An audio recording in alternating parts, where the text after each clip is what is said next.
আল্লাহ রাব্বুল আলামিন কোরআনে কারীমের মধ্যে বলেছেন, তাহা মা আনজালনা আলাইকাল কুরআনা লিতাশকা। আল্লাহ তাআলা বলেন, নবী হে, এই কোরআন আপনার প্রতি এই জন্য অবতীর্ণ করা হয় নাই যে কোরআনের কারণে আপনি ভাগ্যাহত হবেন। কোরআন আপনাকে ভাগ্য বিপর্জিত করবে, ভাগ্য বিপর্যস্ত করবে। কোরআন এর কারণে আপনি হতভাগ্য হবেন, এই জন্য কোরআন আসে নাই। কোরআন এসেছে, কোরআন যাদের কাছে থাকবে তারা হবে পৃথিবীর শ্রেষ্ঠ সৌভাগ্যবান জাতি। আমরা লক্ষ্য করে দেখতে পাই, ইতিহাস সাক্ষী, 610 খ্রিস্টাব্দে কোরআন নাজিলের সূচনা লগ্ন, কোরআন নাজিলের সূচনা লগ্ন 610 খ্রিস্টাব্দ থেকে। সেই সময় অবহেলিত কুসংস্কারাচ্ছন্ন জাতিকে দুনিয়ার সেরা জাতিতে পরিণত করেছে এই কোরআন শরীফ। যারা ছিল চোর, যারা ছিল ডাকাত, যারা ছিল নারীর ইজ্জত সম্ভ্রম হরণকারী, তারা হয়ে গিয়েছিল নারীর সতীত্বের হেফাজতকারী, মানুষের ধন এবং সম্পদের হেফাজতকারী হয়েছিল এই কোরআনের কারণে। এ হচ্ছে সেই কোরআন যে কোরআনের কারণে যারা ছাগল চড়াইত, যারা মেষ পালন করত, তাদেরকে আল্লাহ তাআলা এশিয়া আফ্রিকার বাদশা বানায় দিলেন। তাদের দখলে গোটা এশিয়া, ইউরোপ, আফ্রিকার শাসক আল্লাহ তাদের বানায় দিলেন। যেসব বেদুইনরা খাওয়া জানতো না, পড়া জানতো না, ভদ্রতা জানতো না, কুসংস্কারান্য ছিল, তাদের সুপ্ত প্রতিভাকে জাগ্রত করে কোরআন তাদেরকে বিচারপতি বানালো, সেনাপ্রধান বানালো, তাদেরকে রাষ্ট্রদূত বানালো, তাদেরকে পৃথিবীর শ্রেষ্ঠ মানুষে পরিণত করে দিল। এই কোরআন ব্যক্তিকে সেরা ব্যক্তি বানায়, সমাজকে সেরা সমাজ বানায়, রাষ্ট্রকে শ্রেষ্ঠ রাষ্ট্র বানায়। এই কোরআনই তো হযরত ওমর রাদিয়াল্লাহু তাআলা আনহুর মতো মানুষকে, যিনি রাসূলুল্লাহকে হত্যা করতে এসেছিলেন, কতটা জাহিল হলে পরে একজন মানুষ আল্লাহর নবী হত্যা করতে আসতে পারে, সেই মানুষটাকে এই কোরআন কোথায় নিয়ে গেল? নবী করিম সাল্লাল্লাহু আলাইহি ওয়াসাল্লাম তিনি বলেছেন, লা নবিয়্যা বাদি ওয়ালা রাসূলা, আমার পরে নবীও আসবে না, রাসূলও আসবে না, কিন্তু আমার পরে যদি নবী কেউ হতো তাহলে অবশ্যই ওমর নবী হয়ে যেতেন। সুবহানাল্লাহ বিহামদি। এই মানুষগুলিকে এই শ্রেষ্ঠ পর্যায়ে, শ্রেষ্ঠ জাতি, শ্রেষ্ঠ সমাজে পরিণত করেছিল কোরআন। এই কোরআন শুধু নেকি লাভের জন্য, তেলাওয়াতের জন্য আসে নাই, যেটা আমরা করে থাকি। আমাদের দেশে মানুষেরা কোরআনে কারীমকে শুধুমাত্র সওয়াবের নিয়তে কোরআন শরীফ খতমের প্রতিযোগিতা করে।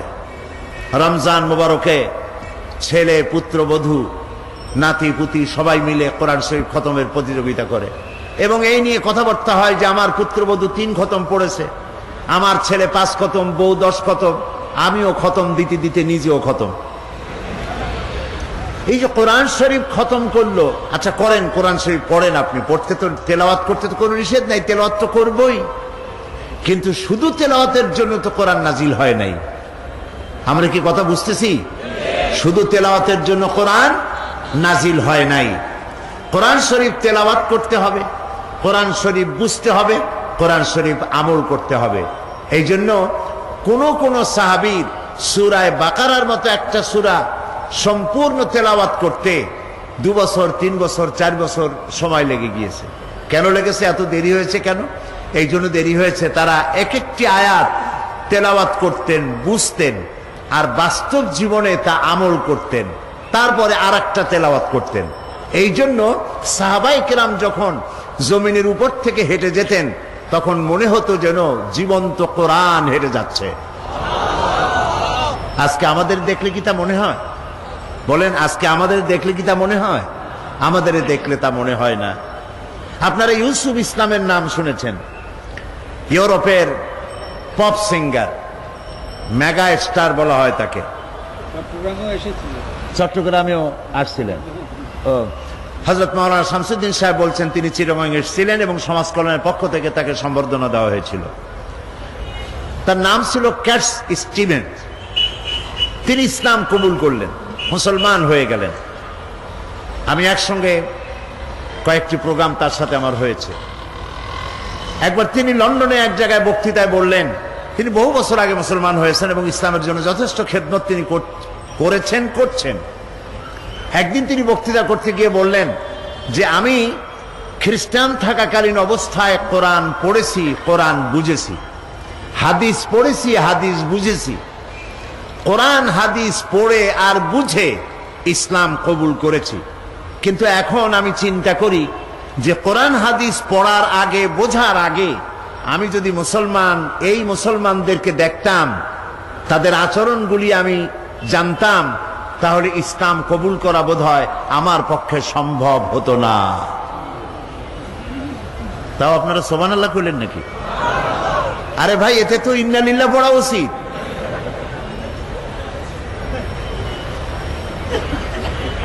কথাটার অর্থ হলো, এই কোরআনে যে ইসলামের কথা বলা আছে, এই কোরআনে যে মুসলমানের কথা বলা আছে, নবী করিম সাল্লাল্লাহু আলাইহি ওয়াসাল্লামের হাদিসে যে ইসলাম আর মুসলমানদের কথা আছে, আমাদের পা থেকে মাথা পর্যন্ত সেই ইসলাম কোথায়? এবার কি বলছেন কথা? বলছেন বলেই এবার আর সুবহানাল্লাহ কইতে পারেন নাই। সেই ইসলাম আমাদের মধ্যে আজ আর নাই, খুব কম আছে। সিরাতে সুরতে মুসলমানের মতো আসি, কিন্তু আমলে আখলাকে, লেনদেনে, দিয়ানাতদারিতে, আমানতদারিতে, ব্যবসায় বাণিজ্যে মুসলমানের যে চরিত্র হওয়া উচিত ছিল, সেই চরিত্র আমাদের মধ্যে আজ অনুপস্থিত। এ কথা বলতে কি লজ্জা হয় না? ঠিক বলছি বলেন, এটা সত্য কি না? সেই জন্য একসময় তো এমন ছিল, পৃথিবীতে আমরা সংখ্যায় ছিলাম কম, মাত্র 1 গ্লাস পানি 6 জন 7 জনে 8 জন 10 জনে ঠোঁট ভিজাইয়া, জিহ্বাটাকে ভিজাইছে, কণ্ঠটা ভিজাইছে।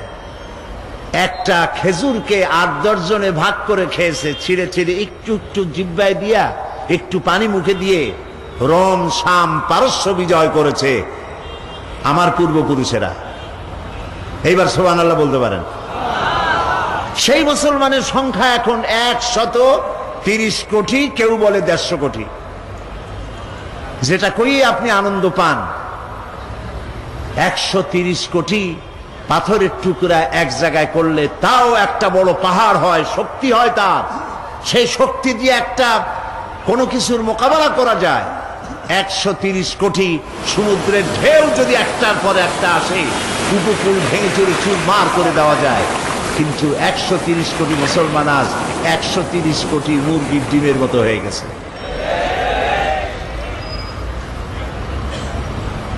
বলতে আজ খুব দুঃখ হয়। এই অবস্থার জন্য আমরা দায়ী। এই অবস্থার জন্য কারা দায়ী বলে? আমরা নিজেরাই দায়ী। বিগত 25টি বছর, 25 বলবো না, এই মঞ্চে বিগত 24 বছর, 2টা যুগ এই কথাগুলি আমরা বলেছি। আমরা কথা বলতে পিছপা হই নাই, সত্য কথা বলেছি। বিশ্ব মানবতার বিরুদ্ধে পরিচালিত নির্যাতন এবং জুলমের বিরুদ্ধে আমরা কথা বলেছি। দেশের ব্যাপারেও বলেছি, বিদেশের ব্যাপারেও বলেছি। তাতে কারো কোনো রক্তচক্ষুকে আমরা পরোয়া করি নাই। এটা সত্য কিনা? আজও পরোয়া করি না। আমরা কথা বলবোই, আমাদেরকে কথা বলতে হবে। কি কথা বলতে চাই সেটা শেষের দিকে আনবো, এখন না। আজকেই সেই কথাগুলি বলবো। তাতে অতীতে যেমন রক্তচক্ষু পরোয়া করি নাই, আজও করব না ইনশাআল্লাহ। প্রিয় ভাই সব, কোরআন বুঝতে হবে। বোঝার জন্যই কোরআন এসেছে। আমরা বুঝি নাই, না বুঝলে আমরা তো আমল করতে পারবো না। কথা ঠিক কিনা? কোরআন শুধু শোনার জন্য শুনেছি, তেলাওয়াতের জন্য শুনেছি, পড়েছি, কিন্তু এটাকে আমল করার জন্য চেষ্টা করি নাই। আল্লাহ এটাকে কেন নাজিল করেছিলেন? আল্লাহ রাব্বুল আলামিন কোরআনে কারীমের মধ্যে বলেছেন, ওয়াহাদা কিতাবুন আনজালনাহু মুবারাকুন ফাত্তাবিউহু ওয়াত্তাকু লাআল্লাকুম তুরহামুন। এটি হচ্ছে এক মহা পবিত্র কিতাব, বিশ্ববাসীর জন্য আশীর্বাদ স্বরূপ। সুবহানাল্লাহ বলেন।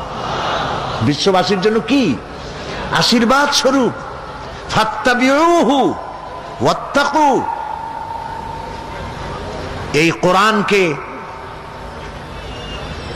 অনুসরণ করো এবং এর নির্দেশকে অমান্য করার শাস্তি থেকে সতর্ক হয়ে যাও। এতে যে নির্দেশগুলি আছে সেই নির্দেশগুলি যদি অমান্য করো তাহলে অমান্যকারীকে প্রচন্ড রকম শাস্তি দেওয়ার ক্ষমতা তার আছে যিনি কোরআন অবতীর্ণ করেছেন। সুবহানাল্লাহ। তাহলে কোরআন আসছে কি জন্য বলেন? অনুসরণ করার জন্য, বোঝার জন্য আর অনুসরণ করার জন্য। কোরআন না বুঝলে থাকবেন অন্ধকারে, আর যদি বুঝতে পারেন, আমল করতে পারেন, তাহলে আসবেন কিসের মধ্যে? আলোর মধ্যে। দেখুন আল্লাহ কি বলছে। আল্লাহ রাব্বুল আলামিন সূরা ইব্রাহিমের মধ্যে বলছেন, কিতাবুন আনজালনাহু ইলাইকা লিতুখরিজান নাসা মিনাজ যুলুমাতি ইলান নূর। কিতাবুন আনজালনাহু ইলাইকা, এটি একটি কিতাব যা আমি আপনার উপর অবতীর্ণ করেছি এই জন্য যাতে করে আপনি মানব গোষ্ঠীকে অন্ধকারের ভেতর থেকে আলোর দিকে নিয়ে আসতে পারেন। এই জন্য তাহলে বোঝা গেল কোরআন যদি বুঝি আর আমল করি তাহলে আসবো আলোর দিকে, আর যদি না বুঝি আমল না করি থাকবো কিসের মধ্যে? অন্ধকারের মধ্যে। আল্লাহ রাব্বুল আলামিন আরো বলেন, হুয়াল্লাযী ইউনাজ্জিলু আলা আবদিহি আয়াতিম বায়্যিনাতিন লিইখরিজাকুম মিনাজ যুলুমাতি ইলান নূর। তিনি হচ্ছেন আল্লাহ তাআলা, তিনি সেই মহান সত্তা যিনি এই কিতাবকে অবতীর্ণ করেছেন তার বান্দার উপরে। কে সেই বান্দা? মুহাম্মদ রাসূলুল্লাহ সাল্লাল্লাহু আলাইহি ওয়াসাল্লাম। তিনি সুস্পষ্ট আয়াত কোরআন তিনি নাজিল করেছেন এই জন্য যাতে করে তিনি মানব গোষ্ঠীকে অন্ধকারের ভেতর থেকে আলোর দিকে নিয়ে আসতে পারেন। আর অন্ধকার মানেই হচ্ছে, এখানে যে অন্ধকার বলা হয়েছে জুলুমাত, এটা রাতের অন্ধকার নয়। এই জুলুমাতে অন্ধকার হচ্ছে মানব রচিত মতবাদ। মানব রচিত মতবাদগুলি মানুষেরা মানুষকে পরিচালনার জন্যে যত মত এবং পথ তৈরি করেছে তার সবগুলি হলো অন্ধকার। বলেন সবগুলি কি? অন্ধকার। যেমন কমিউনিজম, সোশ্যালিজম, ন্যাশনালিজম, সেকুলারিজম, এই যত ইজম আছে, যত মতবাদ আছে, পুঁজিবাদ, জাতীয়তাবাদ, সমাজবাদ, তারপরে ধর্মনিরপেক্ষ মতবাদ, এই যত মতবাদ মানুষে তৈরি করেছে সকল মতবাদের পরিণতি হলো বরবাদ। এই সবগুলির পরিণতি বরবাদ। আর ইসলাম এর পরিণতি হচ্ছে আবাদ। ইসলাম এটি হচ্ছে আল্লাহর তৈরি করা, এটার নাম হচ্ছে নূর, এটার নাম আলো। আর মানুষ যেগুলি বানিয়েছে এগুলি হচ্ছে সব অন্ধকার।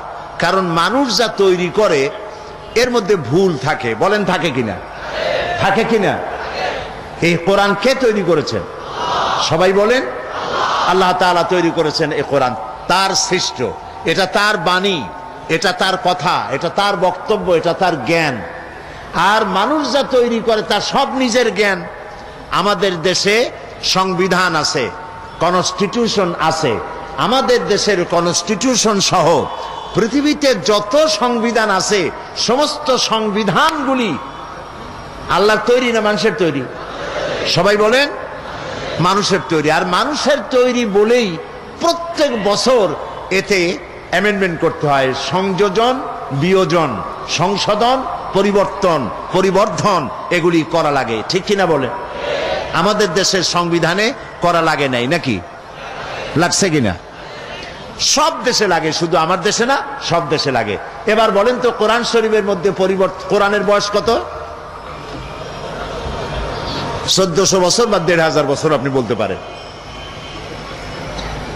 প্রায় 1500 বছর এই কোরআনে কারীমের বয়স। আল্লাহ রাব্বুল আলামিন একে নাজিল করেছেন 1500 বছরের ভিতরে। মানব গোষ্ঠীর মধ্যে এমন একজন মানুষ দেখা যায় না, এমন একজন মানুষের কথা শোনা যায় নাই যিনি বলতে পেরেছেন যে কোরআনের এই আইন বর্তমান যুগে অচল। পাশে কেউ বলতে কোরআনের ভিতর কোনো পরিবর্তন আসে নাই, ভবিষ্যতে আসতে পারে না, কি বলেন? ভবিষ্যতে আসতে পারে না, কারণ এটি হচ্ছে আল্লাহ তাআলার বক্তব্য, আল্লাহ তাআলার কোরআন। এই জন্য মানুষ যেন কোরআন নিয়ে চিন্তা করে, কোরআন নিয়ে ভাবনা করে, এজন্য কোরআনের মধ্যে আল্লাহ পাক বারবার বলেছেন। আল্লাহ রাব্বুল আলামিন কোরআনে কারীমের মধ্যে বলেছেন, আফালা ইয়াতাদাব্বারুনাল কুরআনা ওয়ালাউ কানা মিন ইনদি গায়রিল্লাহি লাওয়াজাদু ফীহি ইখতিলাফান কাসীরা। আফালা ইয়াতাদাব্বারুনাল কুরআন, এরা কি কোরআন নিয়ে চিন্তা ভাবনা করে না? কোরআন নিয়ে কোনো গবেষণা করে না?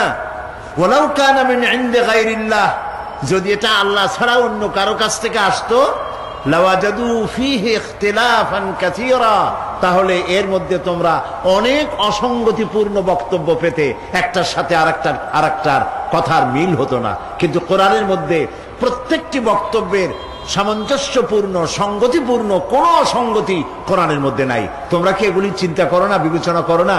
তোমাদের কি আকল নাই, জ্ঞান নাই? আফালা তুবসিরুন, আফালা তাসমাউন, আফালা তাকিলুন, তোমরা কি দেখতে পাও না? তোমরা কি শুনতে পাও না? তোমাদের কি জ্ঞান নাই, আকল নাই? আল্লাহ তাআলা বারবার বলছেন এটা দেখো, কোরআন সম্পর্কে চিন্তা করো, ভাবনা করো, গবেষণা করো।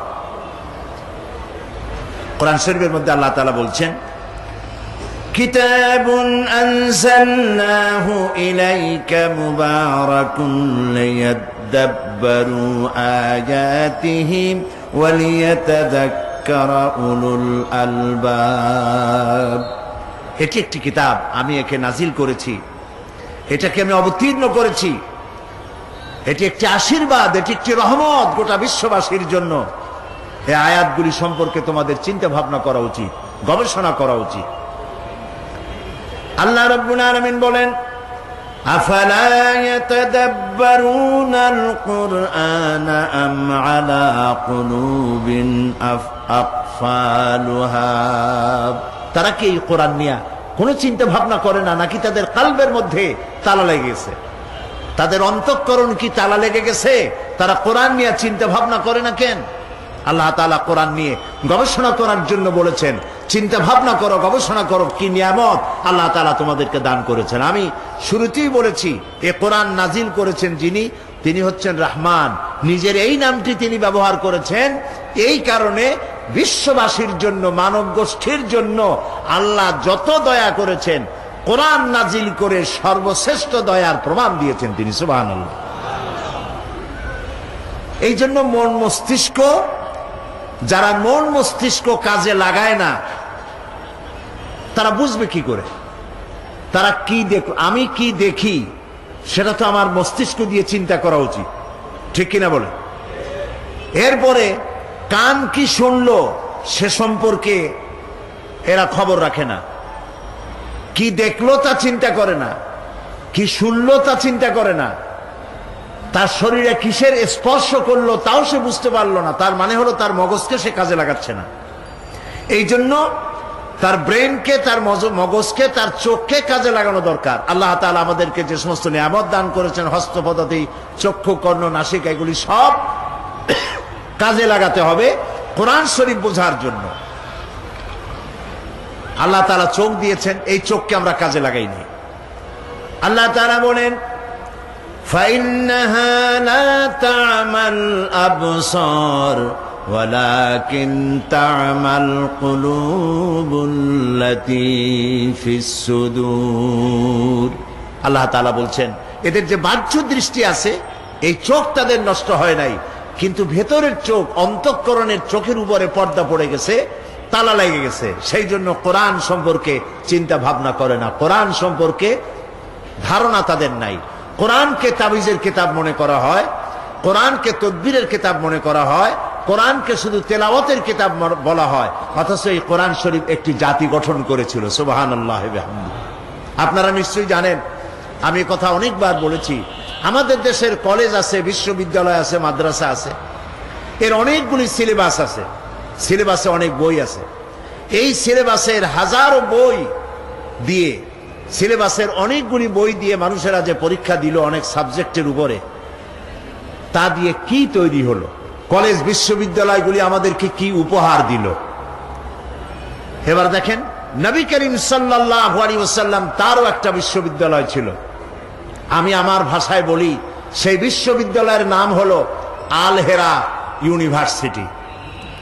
সেই আল হেরা ইউনিভার্সিটির চ্যান্সেলর যদি হন আল্লাহ রাব্বুল আলামিন, তাহলে এর ভাইস চ্যান্সেলর ছিলেন মুহাম্মদুর রাসূলুল্লাহ সাল্লাল্লাহু আলাইহি ওয়াসাল্লাম।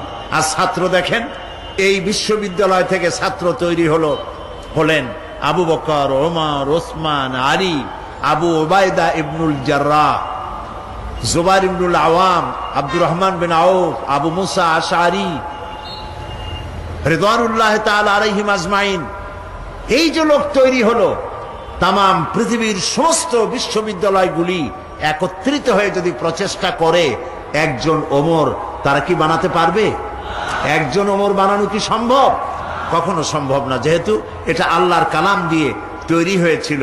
আর এখন সেই আল্লাহর কালাম থেকে আমরা মানুষকে না নিজেরা বুঝতেছি, না নিজেরা এটাকে আমল করতেছি। এই জন্য অর্থ না বুঝে কোরআন পড়ার সওয়াব হতে পারে, কিন্তু যেই জন্য নাজিল হয়েছে সেই পারপাস সার্ভ হবে না। এটা আপনাদের বুঝে আসতেছে কিনা? বুঝতে পারতেছেন আপনারা?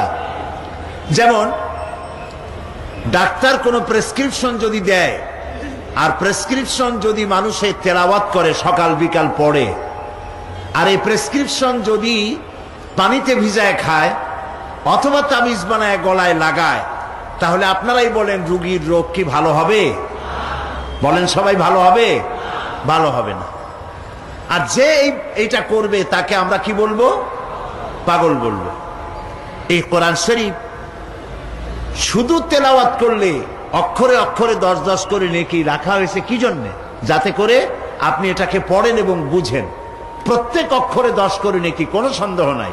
এবং এ কথাও আমি বলতে চাই না যে আপনার সওয়াব হবে না, সওয়াব হবে, কিন্তু যে উদ্দেশ্যে নাজিল হয়েছে সেই উদ্দেশ্য সফল হবে না। কোরআন শরীফ নাজিল হয়েছিল সমাজ বিপ্লবের জন্য, সমাজের মধ্যে পরিবর্তন আনয়ন করার জন্য।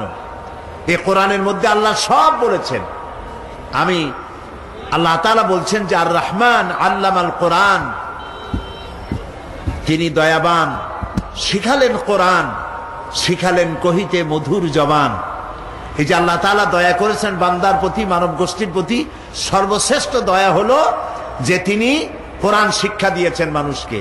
আর সেই কোরআন যদি আমি বুঝতে না পারলাম, আমল করতে না পারলাম, এইখানে 25 বছর কেন, যদি এখানে 100 বছরও তাফসীর করা হয়, আর যদি তা আমরা আমল না করি ব্যক্তিতে, পরিবারে, সমাজে, তাহলে এই কোরআন শোনায় তেমন কোনো ফায়দা হবে বলে মনে করার কোনো যুক্তিসঙ্গত কারণ নাই। কথা বুঝে আসছে? তাহলে কোরআন শরীফ তেলাওয়াত করব, বুঝবো। যদি না বুঝি তাহলে অবস্থাটা কি? আল্লাহ রাব্বুল আলামিন বলেন, وَمَثَلُ الَّذِينَ كَفَرُوا كَمَثَلِ الَّذِي يَنْعِقُ بِمَا لَا يَسْمَعُ إِلَّا دُعَاءً وَنِدَاءً سُمٌّ بُكْمٌ عُمْيٌ فَهُمْ لَا يَعْقِلُونَ। যারা আল্লাহর কিতাব অনুযায়ী চলতে অস্বীকার করে, তাদের অবস্থা হচ্ছে সেই সব রাখালের মতো যে পশুদেরকে রাখাল ডাকে, আর পশুরা রাখালের আওয়াজ শোনে কিন্তু রাখাল কি বলে তা বোঝে না।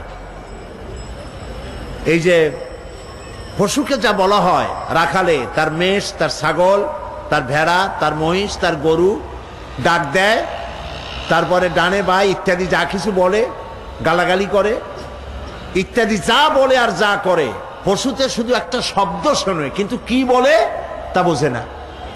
এই জন্য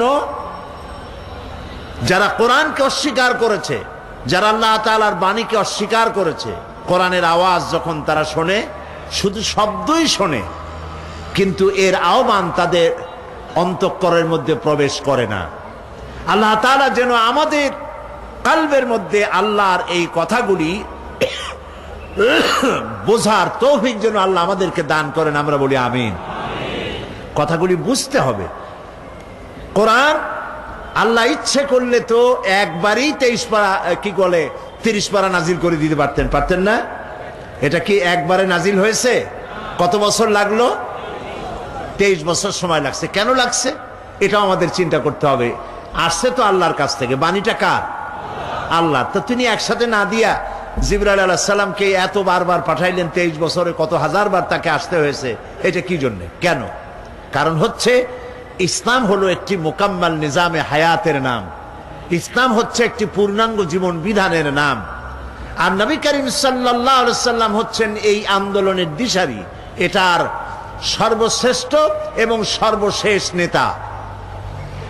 এখন এই ইসলামী আন্দোলনকে, এই জীবন ব্যবস্থাকে প্রতিষ্ঠিত করতে গিয়ে যত রকমের বাধা বিপত্তির মোকাবেলা তিনি করেছেন, ওই বাধা বিপত্তিকে উত্তরণের জন্য আল্লাহর পক্ষ থেকে যত বক্তব্য, বিবৃতি, আল্লাহর ভাষণ, আল্লাহর রায়, আল্লাহর কথা যা কিছু জিবরাইল এনেছেন নবী করিম সাল্লাল্লাহু আলাইহি সাল্লামের কাছে, সেগুলি যে কিতাবে লিপিবদ্ধ হয়েছে, ওই কিতাবের নাম কোরআন শরীফ।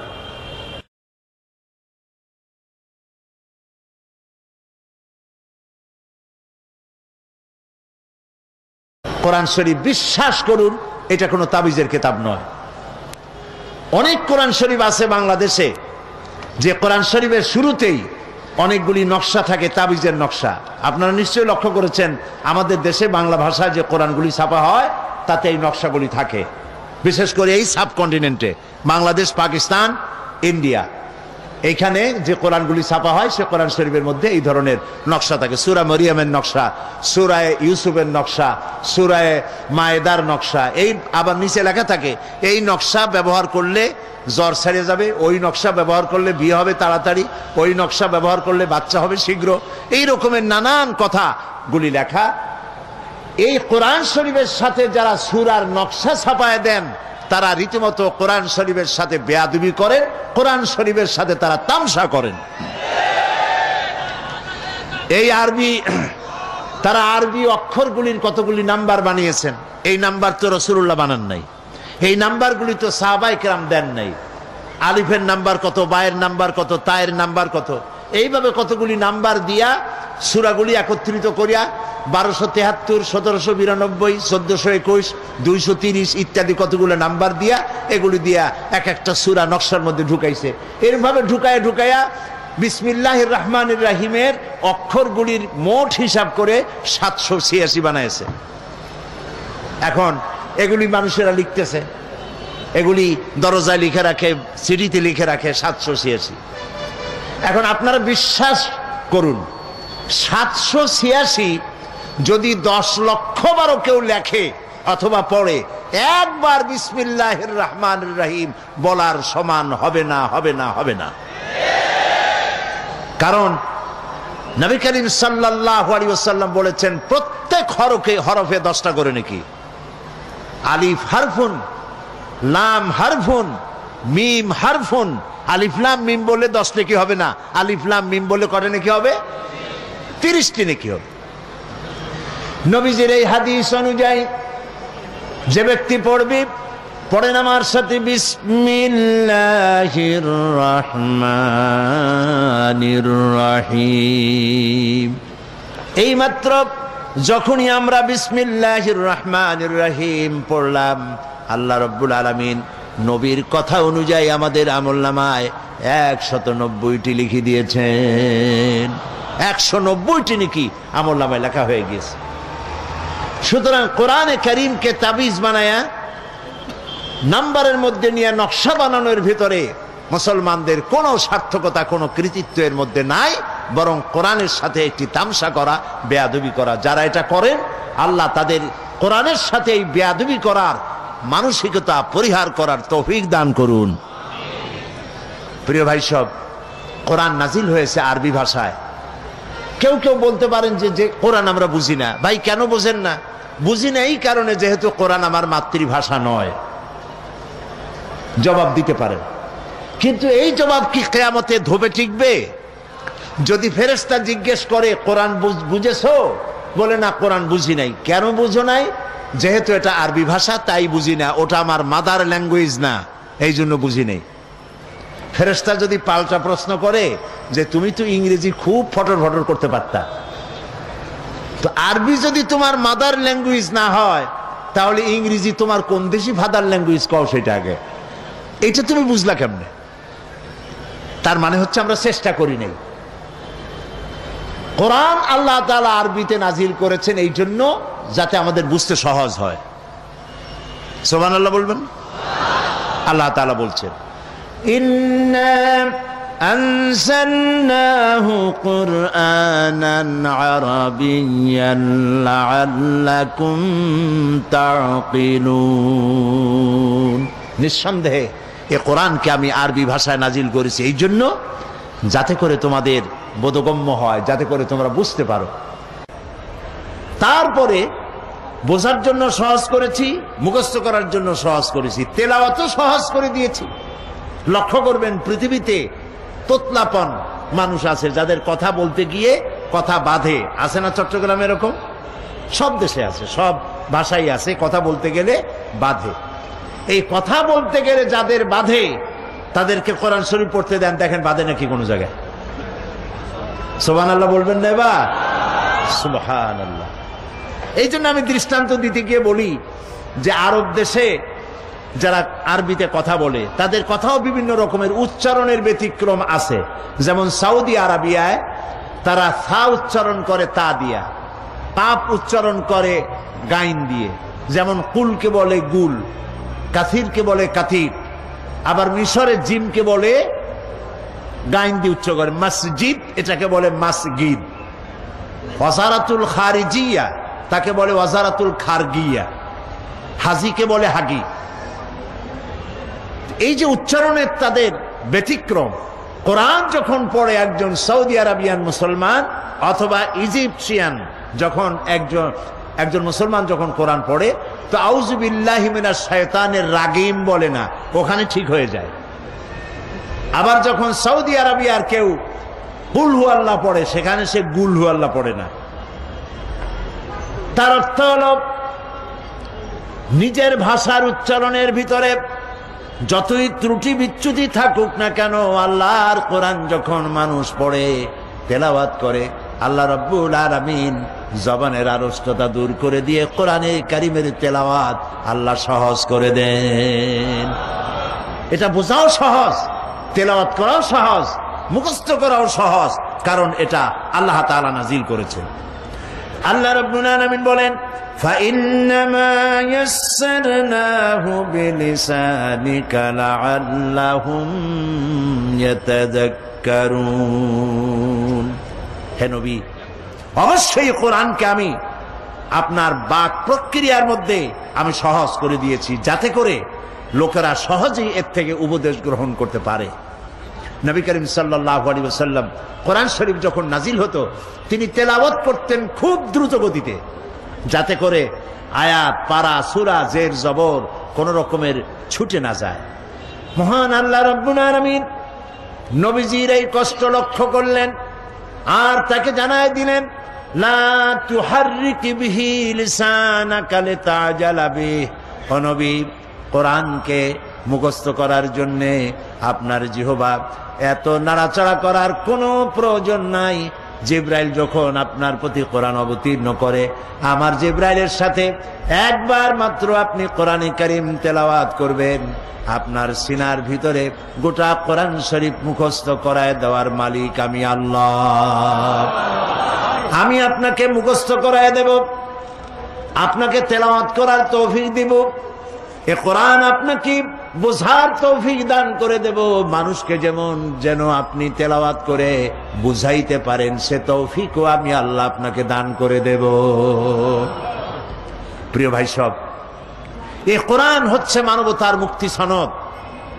আমরা এই পৃথিবীতে দুইটা জিনিস আমরা চাই, মানুষ যত যাই চাও, দুইটা হলো মেইন, দুটা প্রধান। একটা হচ্ছে এই পৃথিবীতে চাই শান্তি, পৃথিবীতে কি চাই, আর আখিরাতে জাহান্নাম থেকে চাই মুক্তি। পৃথিবীতে যদি আমরা শান্তি চাই, তাহলে কোরআনের ব্যবস্থা ছাড়া শান্তি আমরা পাবো না, কোরআনের আইন ছাড়া শান্তি পাবো না।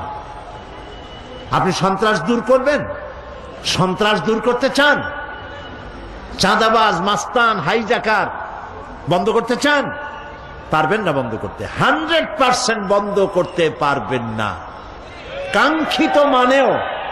কাঙ্ক্ষিত মানেও পৌঁছাতে পারবেন না যতক্ষণ পর্যন্ত কোরআনের আইন চালু না করেন।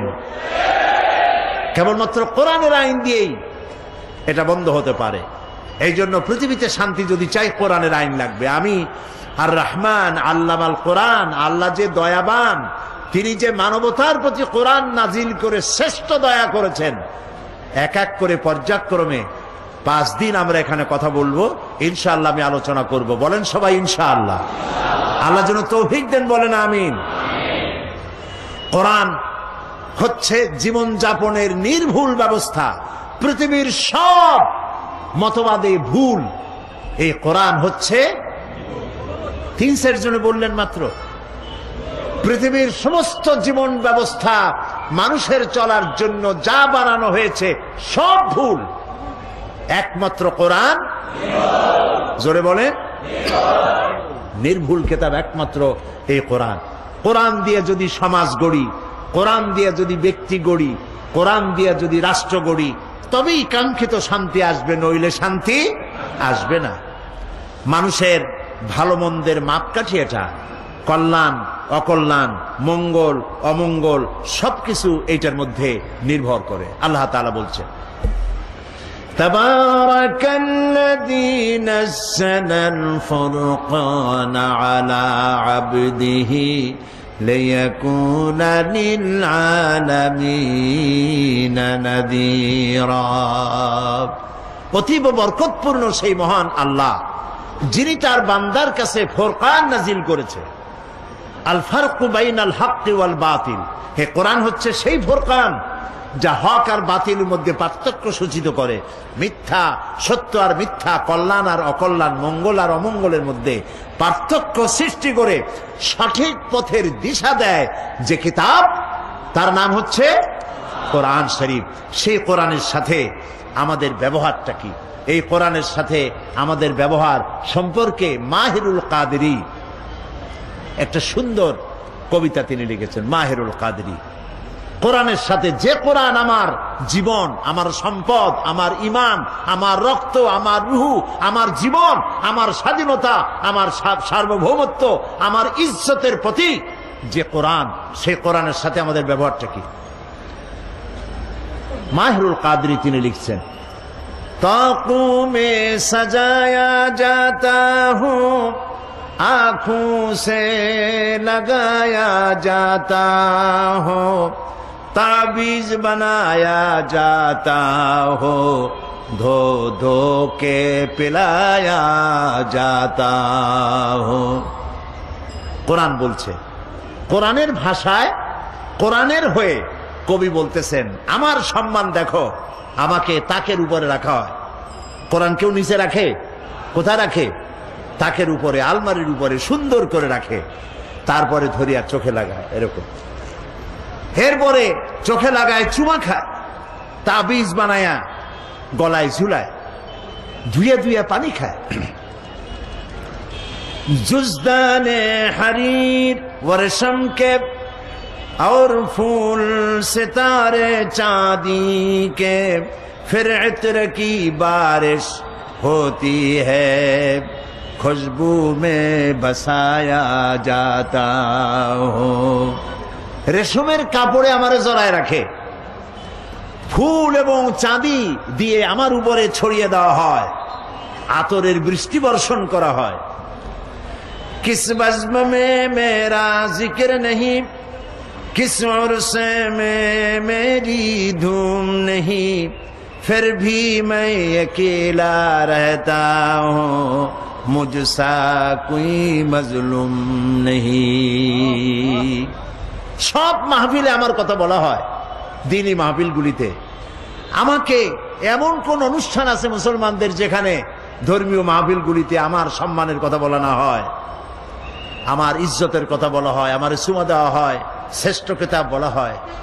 এরপরেও আমি একা থাকি, আমার চাইতে মজলুম কেউ নাই, আমাকে নিয়ে কেউ চিন্তা করে না, আমাকে নিয়ে কেউ ব্যক্তি গড়ে না, আমাকে নিয়ে সমাজ গড়ে না, আমাকে কেউ নিয়ে রাষ্ট্র গড়ে না, আমি একা মজলুম হয়ে পড়ে আছি।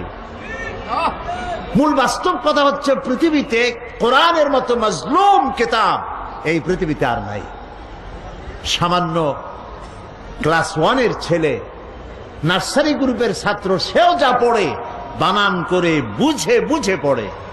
আর এই কোরআন আল্লাহর কিতাব মানুষ বুঝতে চেষ্টা করে না। এর থেকে দুঃখ আর কিছুই হতে পারে না। প্রিয় ভাই সব, এই জন্য আমাদের প্রয়োজন হচ্ছে কোরআন বোঝা, কোরআনের উপরে চিন্তা করা, কোরআনের উপরে আমল করা।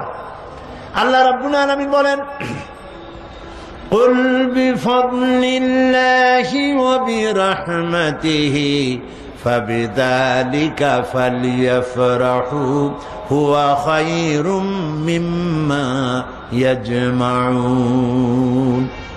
قل بفضل الله وبرحمته, হে নবী আপনি বলুন। শুনতেছেন আপনারা? আল্লাহ তাআলা বলছেন, নবী আপনি বলেন, বিফাদলিল্লাহি ওয়া বিরহমাতিহি, ও পৃথিবীর মানুষেরা, তোমাদের উপরে আল্লাহর করুণা, আল্লাহর রহমত হচ্ছে এই যে কোরআনের মতো একখানা কিতাব আল্লাহ তোমাদেরকে দান করেছেন। সুবহানাল্লাহ বলেন। ফাবিযালিকা ফালিয়াফরাহু, কোরআনের মতো কিতাব পাইছো, আনন্দ করো। কে বলতেছেন? বলেন। কোরআনের মতো কিতাব পেয়েছো, আনন্দ করো। হুয়া খায়রুম মিম্মা ইয়াজমাউন, এ পৃথিবীর সব মানুষ যা কিছু অ্যাচিভ করেছে, এ পৃথিবীর মানুষ যা কিছু অর্জন করেছে, কোরআন তার থেকে শ্রেয়। সুবহানাল্লাহ বলতে পারেন নাই এই কারণে যেহেতু বোঝেন নাই। লক্ষ্য করেন আল্লাহ কি বলছেন, হুয়া খায়রুম মিম্মা ইয়াজমাউন। পৃথিবীর সব মানুষ যা অ্যাচিভ করেছে, যা অর্জন করেছে, কি অ্যাচিভ করেছে? পৃথিবীর মানুষেরা সোনা পেয়েছে, সোনার খনি, রূপার খনি, হীরার খনি। মানুষ এসব খনিজ দ্রব্য পেয়েছে, ক্ষমতা পেয়েছে, ইন্ডাস্ট্রিয়ালিস্ট হয়েছে, শিল্প কলকারখানার মালিক হয়েছে।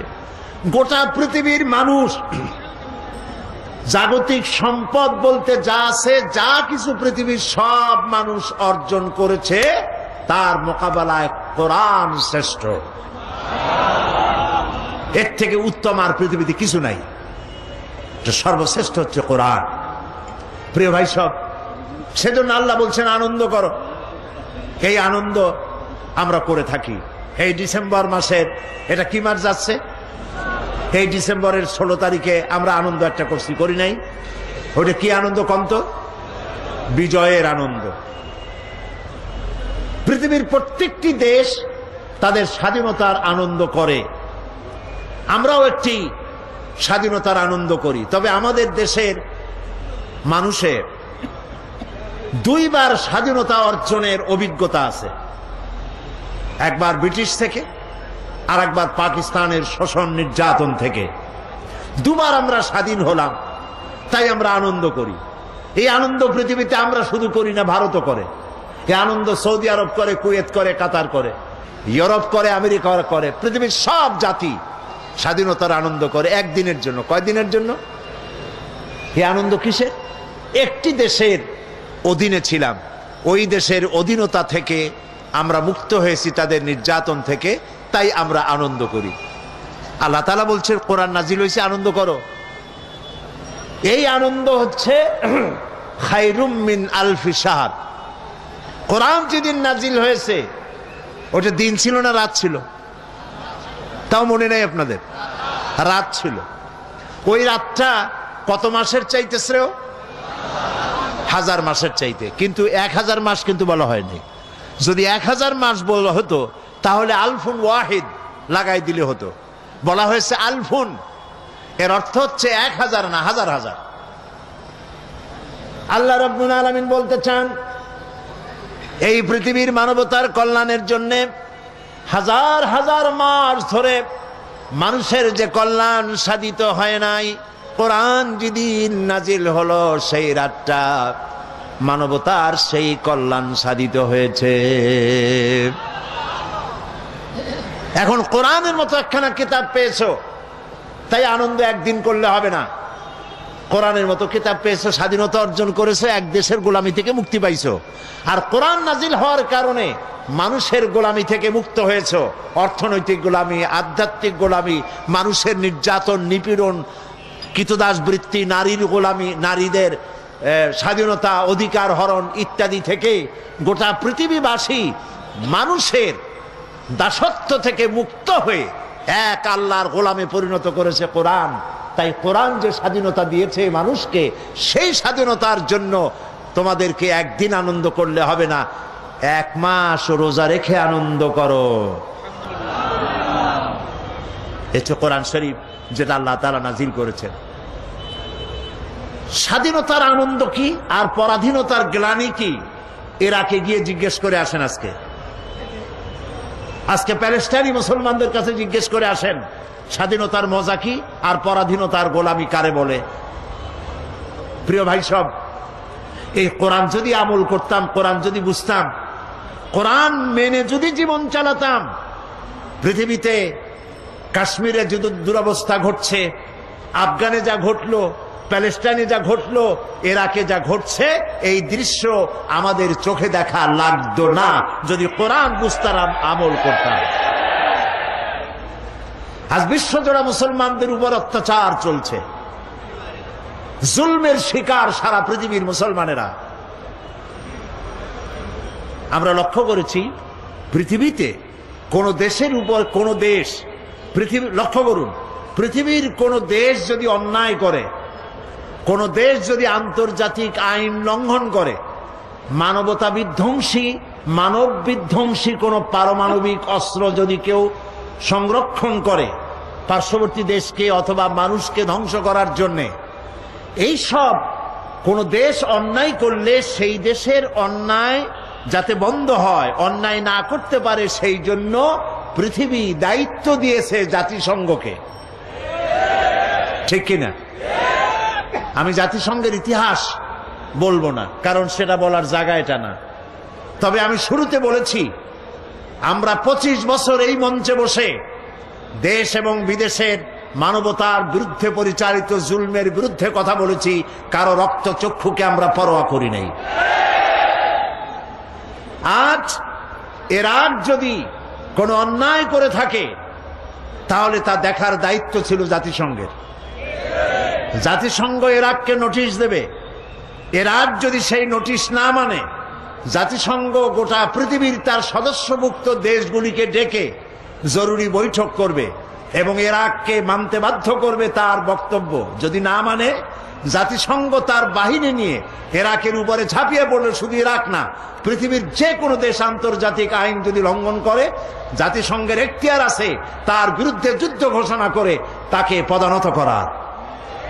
কিন্তু সম্পূর্ণভাবে জাতিসংঘকে বুড়ো আঙ্গুল দেখায়া বুশ যে কাজটি করেছে ইরাকের উপরে, তা পৃথিবীর মানব ইতিহাসকে, গণতন্ত্রকে পদদলিত করে মানবতাকে কলঙ্কিত করেছে বুশ। সেজন্য আজ ইরাকের তেল সমৃদ্ধ ইরাক, আজকে তারা গত ঈদ উল ফিতরে আমরা ঈদ করেছি, তাদের কোনো ঈদ হয় নাই। চোখের পানি দিয়ে তারা ঈদ করেছে। এই জুলমের বিরুদ্ধে দুনিয়াকে সোচ্চার হতে হবে। প্রেসিডেন্ট সাদ্দাম হোসেনকে গ্রেফতার করা হয়েছে, আমরা চাই তার আত্মপক্ষ সমর্থনের সুযোগ দেওয়া হোক এবং ইরাকের দালাল, ইরাকের বশংবদ কোন ইরাকি দালালদের দিয়ে গঠিত কোন আদালতে তার বিচার হোক, আমরা তা চাই না। আমরা চাই আন্তর্জাতিক আদালতে যদি বিচার করতেই হয় তবে বিচার হোক আন্তর্জাতিক আদালতে। তবে সেখানেও কথা আছে, বুশ তাকে বলেছেন যুদ্ধ অপরাধী, কিন্তু দুনিয়া মনে করে একবিংশ শতাব্দীতে কোন যুদ্ধ অপরাধীর বিচার যদি হয় তাহলে সর্বপ্রথম বুশের বিচার হওয়া উচিত সর্বাগ্রে।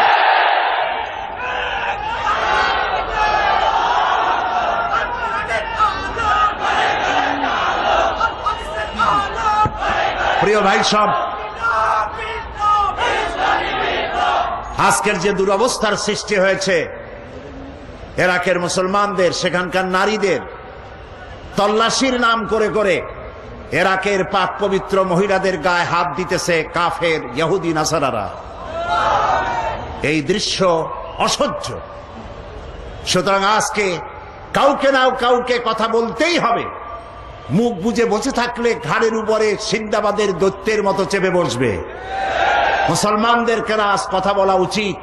যাদেরকে আল্লাহ পেট্রোল দিয়েছেন, সোনা দিয়েছেন, আল্লাহর সৎকার খাসি না হয়ে কথা বলুন এবং শাহাদাতের ঝুঁকি নিন। শাহাদাতের ঝুঁকি নিয়ে ময়দানে ফিরে আসুন কোরআনের ঝান্ডা নিয়ে। এ কোরআন আমরা এর মোকাবেলা করব ইনশাআল্লাহ। আমরা মোকাবেলা করব কোরআন এবং হাদিস বর্ণিত চরিত্র দিয়ে, জ্ঞান আর বিজ্ঞান দিয়ে আমাদের নিজেদেরকে শানিত করে ইসলামী আদর্শ দিয়ে আমরা এর মোকাবেলা করব ইনশাআল্লাহ। এবং সে মোকাবেলায় মুসলমানরাই জিতবে ইনশাআল্লাহ।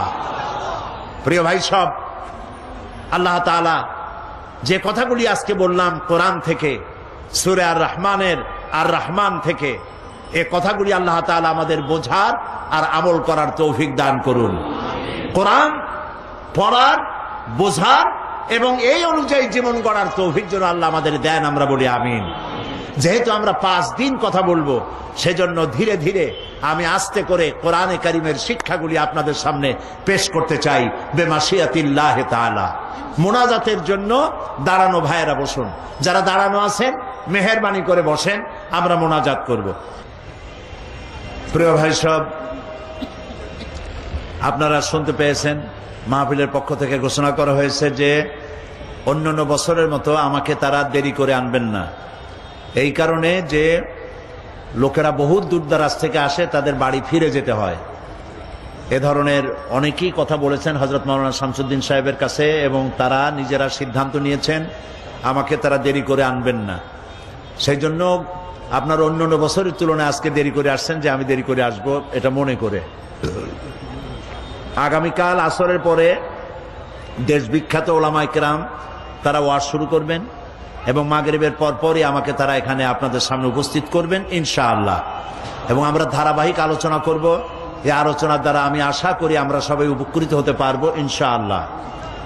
আপনারা এটাও জানেন যে প্রতি বছর ঢাকা থেকে লাইব্রেরিগুলি, বিভিন্ন পুস্তক প্রকাশনালয়, তারা আপনাদের জন্য সারা বছর সাধনা করে নতুন নতুন বই উপহার নিয়ে আসে ঢাকা থেকে।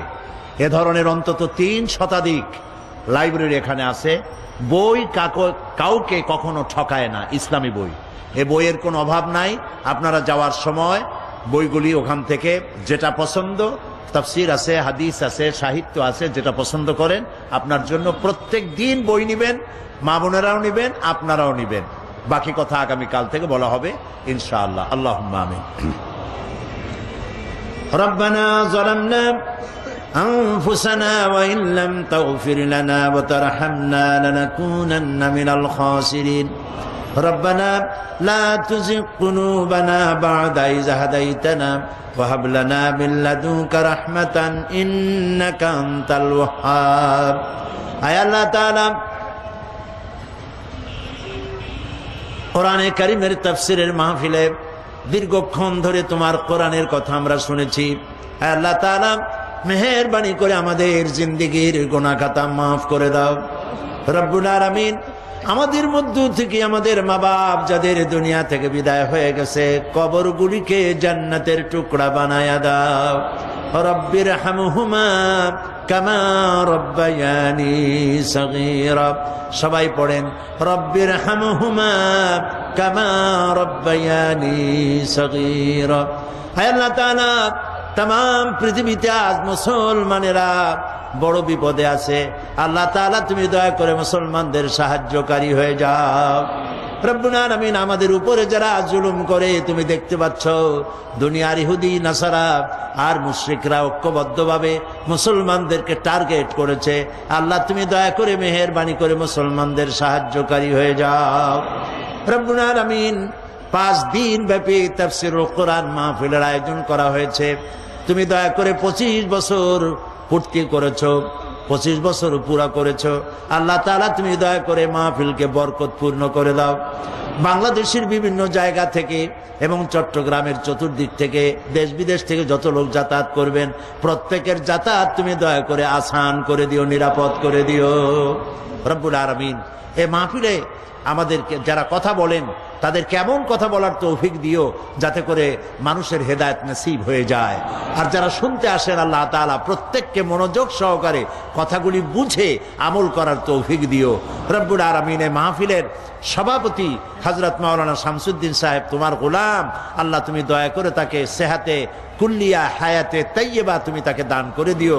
মাবুদ, তার সাথী সঙ্গী যারা যারা এটার জন্য পরিশ্রম করছেন, দিন রাত কষ্ট করতেছে, আল্লাহ তাদের প্রতি তুমি রহমত নাজিল করে দিও।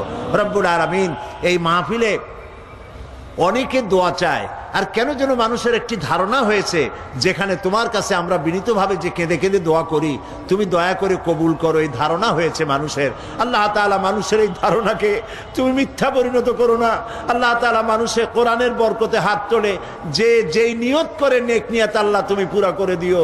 আল্লাহ তাআলা, দুবাই থেকে, কাতার থেকে, সৌদি আরব থেকে, অস্ট্রেলিয়া থেকে, ইউরোপ থেকে বহু টেলিফোন আমার কাছেও এসেছে। আল্লাহ তাআলা, দোয়া চেয়েছেন তারা, যিনি যেই নিয়তে দোয়া চান, আল্লাহ প্রত্যেকের দিলের নেক নিয়ত তুমি দয়া করে পূরণ করে দিও। রব্বানা তাকাব্বাল মিন্না ইন্নাকা আনতাস সামিউল আলিম ওয়া তুব আলাইনা ইন্নাকা আনতাত তাওয়াবুর রহিম। سبحان ربك رب العزة عما يصفون وسلام على المرسلين والحمد لله رب العالمين واجعل آخر كلامنا عند الموت لا إله إلا الله محمد رسول الله. السلام عليكم ورحمة الله.